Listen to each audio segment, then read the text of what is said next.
সাকিব আল হাসানকে যারা ক্রিকেট মাঠে দেখতে চেয়েছিলেন তাদের জন্য কিন্তু খুবই ভালো একটা সুখবর, সেটা হচ্ছে সাকিব আল হাসান অবশেষে কিন্তু ফিরছেন এবং সেটা হচ্ছে পিএসএল দিয়ে।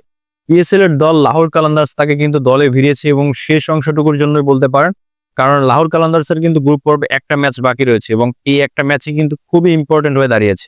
এই লাহোর কালান্দার্সের হয়েই কিন্তু খেলেছিলেন হচ্ছে রিশাদ হোসেন এবং রিশাদ হোসেন কিন্তু ন্যাশনাল ডিউটির কারণে এখন ইউএই সফর করেছেন বাংলাদেশের হয়ে। তো সেক্ষেত্রে লাহোর কালান্দার্স কিন্তু রিশাদ হোসেনের যে আসলে সার্ভিসটা সেটা কিন্তু মিস করবে। তবে সাকিব আল হাসানকে তারা ভিড়িয়েছে হচ্ছে যে এই ম্যাচের গুরুত্বটা যদি আপনি একটু খেয়াল করেন তাহলে বুঝতে পারবেন যে সাকিব আল হাসানকে কেন দরকার তাদের। কারণ এই ম্যাচটা সর্বশেষ ম্যাচ লাহোর কালান্দার্সের এবং এই ম্যাচের পয়েন্টটাই কিন্তু তাদেরকে প্লে অফে নিয়ে যাবে, কারণ হচ্ছে এখন তাদের পয়েন্ট কিন্তু 9 ম্যাচে 9 পয়েন্ট।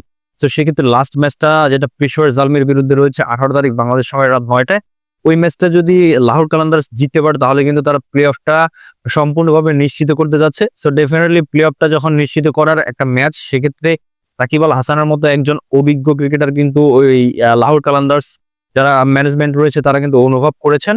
তো ডেফিনেটলি সাকিব আল হাসানকে তারা এইটা ভেবে নিয়েছেন যে আসলে তিনি ব্যাটিং এ, বোলিং এ, ফিল্ডিং এ তিনটা ডিপার্টমেন্টে যেন ভালো একটা ভূমিকা রাখতে পারেন জয়ের ক্ষেত্রে লাহোর কালান্দার্সের, এবং টিমটার জন্য জেলিংটা ভালো হয়। অর্থাৎ তার মতো একজন এক্সপিরিয়েন্স যখন প্লেয়ার একটা ড্রেসিং রুম থাকবেন তখন ড্রেসিং রুমের পরিবেশটাও কিন্তু চাঙ্গা হবে। এবং আমার মনে হয় যে আসলে এইসব কারণে কিন্তু সাকিব আল হাসানকে তারা দলে ভিড়েছে।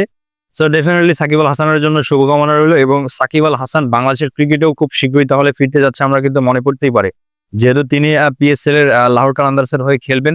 এবং আমার মনে হচ্ছে যে লাহোর কালান্দার্স হয়তো বা পেশোয়ার জালমিকে হারিয়ে তারা প্লে অফে উঠে যাবে এবং প্লে অফেও হয়তো বা আমরা সাকিব আল হাসানকে আরো কিছু সময় পিএসএল এ দেখতে পারবো।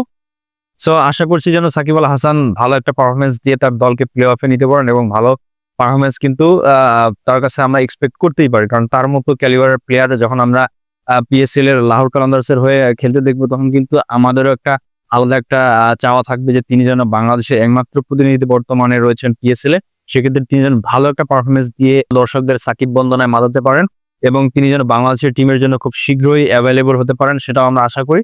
And thanks for watching.